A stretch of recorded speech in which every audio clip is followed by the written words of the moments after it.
welcome back. Today, we're gonna put this mess back together.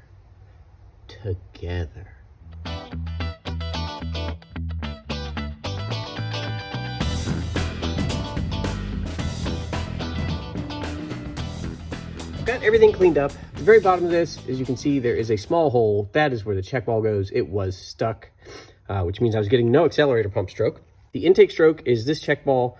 It gets pushed out and through a passage right to here, where it goes up to the jets. Now, at the bottom of this one is another check ball, which then has a spring on top of it, and then a small little T-piece that sits in the top of it that gets staked in. A small little T-piece. It says TP, capital T. Everything else is as cleaned up as I can get it. I didn't find any blocked passages other than the two check balls. So we're ready to go back together. First thing I think we're gonna do is we're gonna put this back onto the base. We'll flip this over. We're gonna put this gasket here where it's gonna go just like that, just like that. And we'll get our big screws here. 1, 2, 3. That's it. That's all I need on those. And while we're down here, we're gonna go ahead and put the idle mixture screws in. And you wanna make sure at least that the threads and the tips of these are cleaned up. And what you should do is run them all the way in and back them back out. I would say 2 turns. 1.5, 2. I mean, look, they're not even the same screw. Or are they out the same amount? No, they're not even out the same amount. What in the wide world of sports is going on here? So we're gonna go half, 1. I'm gonna go back to 1.5 on this one because it's a different screw and I want it to stick out through there a little bit. And we're gonna go 2.5 on this one. This is an oddity, but I'm trying to even these screws up that are not the same screw to live with this. I can't believe those are different screws. Could explain a lot about how this carb was set up. All right, base is on. Oddly bent and mismatched idle mixture screws are now together and in and at least tuned to each other. And let's go here. So we're gonna do jets next. You wanna make sure that your jets are nice and clear. You can blow through them or you can see through them. Put these in here. You need to blow this out and make sure this is cleared out. So, okay. And then we'll open this up and we'll blow through it this way.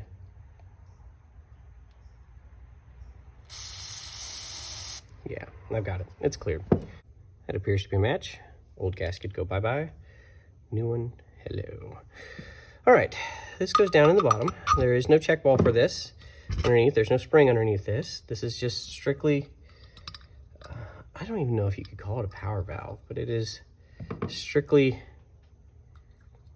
a valve in here. And I can't remember what it does. If I had the instructions, I would tell you. Next, we're gonna go with our inlet nut and fuel filter next. And it looks like they actually seat inside each other, if you can see that. It looks like the metal one seats inside the plastic one. So we're gonna keep it that way. Plastic was on the outside, thread it back on this way, neatly, hopefully. There we go. This just gets dropped in and threaded.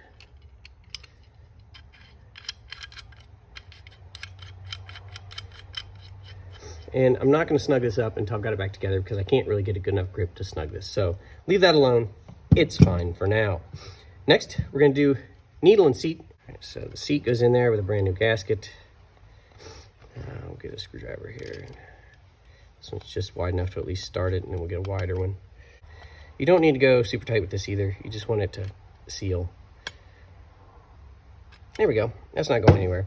Now, the needle goes in there. However, what was omitted from the last one, that it may be part of the problem, maybe not. See this little clip? This little clip goes on this needle, just like this, and it hangs on the float. The little clip just hangs on that tab right there that it closes on, and that's what you want, so it doesn't fall off. It doesn't go anywhere, I guess. So that the needle stays on the float, and the float stays on the needle. So put the needle on the record, at least until the drum beat goes like this. There we go. How about that? So float is on. Float setting, As you can see, this line on the neoprene float is pretty much level with your line that is the mating surface on this top cover. And that's what I want. I want this to be level with this. That's a close enough setting. It's not gonna flood. All right, good enough. But basically you want those two lined up with each other. That's the best way to do it. Okay. Now we're coming to the accelerator pump. This is how you take it out. I did end up doing it just to show you. This goes in here. There's a set screw. You loosen the set screw. Then you remove this shaft and you pull out the accelerator pump. Everybody got that? Good. There you go. Ta-da. There it is. Now we'll get our new one. Our new one has to go on in a special way.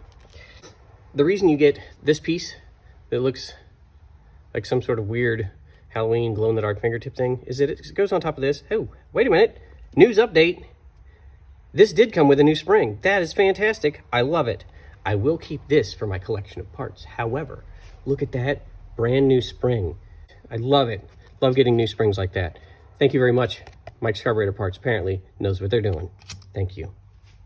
I appreciate it. Either way, what you do is you slide this on here, then you slide these two over this so you can get over these little prongs here. Now, you can use oil, you can use saliva, you can use anything slippery, as long as it's not something that's going to erode this rubber, and push it right down onto there. And as you can see, that didn't work very well, but it did indeed work. So that's now done. This is a D shape, so you can't really get it wrong. I mean, it has to go like that. The set screw just keeps this piece from sliding out, okay? It doesn't make sure where this is oriented at all. This is strictly a tighten this screw down so this doesn't slide out. It only goes one way. All right, so accelerator pump is on there and ready to accelerate. You can see there's clearly a size difference between the two. The small one is for the accelerator pump well.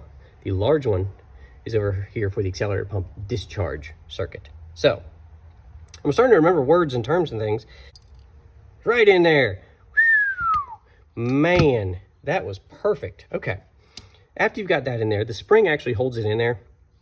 So the spring, you don't get a new one of. Make sure that's in there and clipped into place. It just sort of drops in and you'll feel it pop and it'll sit there. And then the nose of this accelerator pump is going to go in the center of the spring and keep it sealed down in there. Big check ball, and the big check ball goes down into this discharge circuit. Right down in there. Then, did I get a new spring? I did.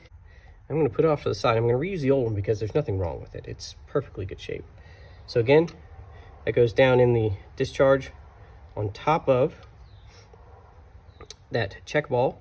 Then our new T-piece, dropped it again, our new capital T goes right in the center of the spring. We'll drop that down in there. And there's a slot on either side of that, and it pushes down and seals it. You can see we've got this locked in here now. It's good to go. Now we can put on our new gasket right here. It's a bit fiddly. You want to make sure that everything's lined up, because if you bend anything there, it makes it a real pain. All right. And now these were our 2 longer and 1 shorter screw, just like that. Okay. Now we're on to this that I don't know what it does, but it has 2 screws that hold it, so we're gonna put them in. All right, there's that. Internally, I think we're pretty good. We are on to top gasket. Well, you can already see that part of my problem is that this cannot go on first. This gasket has to go on here prior to hanging your float. Note to future self on any future Rochesters. Remember that. Top cover's back on. Float's back in. Float setting, still looking good. Now, before we put this all together, one thing I do want to do is I want to lube up the sides of that accelerator pump. So I've got some sticky, icky oil. No, it's not CBD. It's just really sticky and it's really icky. No THC, at least not that I'm aware of. I've never actually looked, but what you got is you want this to seal to the sides and you don't want the lip to roll over when you put it in. So you want to lube that up. It'll dissipate. The gasoline will eat that up. Don't worry about it. So this goes on here. And again, you want the nose of that to hit into that spring. Make sure you don't roll the gasket over on the accelerator pump. And down we go. Okay. Choke rod, choke linkage, choke pull off. That's all we really have left here. This piece, this last choke rod, is going to go here and then get hooked onto this here. If I can get it to spin the right way. There we go. Okay, choke rod there, and this goes neatly like that. Exhaust gas comes in here, heats the chokey coily thingy, and it begins to contract. As it contracts, it pulls this rod, and it opens our choke butterfly. Last, and certainly not least, you've got to make sure that this pocket goes on this side of it. So you want to sort of turn it here and scoop it up. These are the retainers. Has little claw arms go down. Oh yeah, that's much more better. I like that. Let's go put it on the car and see what we did wrong. And now for the moment I've all been waiting for. Let's go ahead and do new base gasket. Oh, the old one's stuck on there. That's always wonderful. You want to be careful not to knock large chunks of it down into the intake. I mean, it's an emergency situation. You can hear it yourself. Oh, look at that one. 3D. That was perfect. Hope you had your 3D glasses on. If not, go ahead and put them on and play that back and then realize that it won't work because it's not filmed in 3D. And here's our replacement gasket.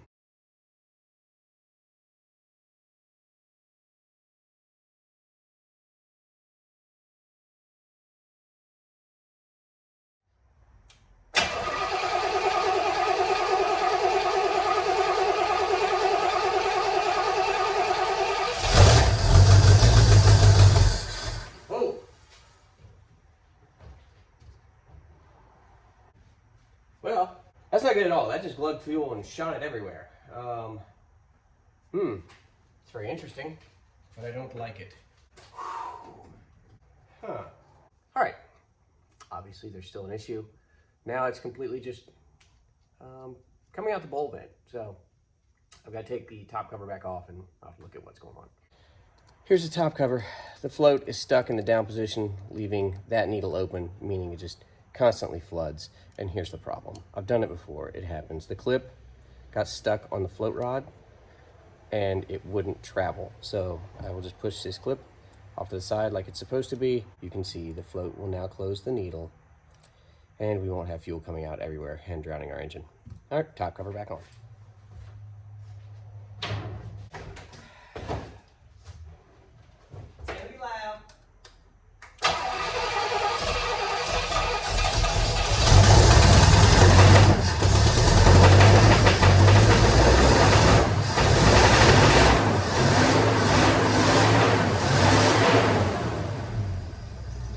Told you that was going to be loud. It's idling, not flooding. Carburetor settings are pretty good. I'll tune it, maybe a little bit. But for today, that's going to do it. So we'll see you next time.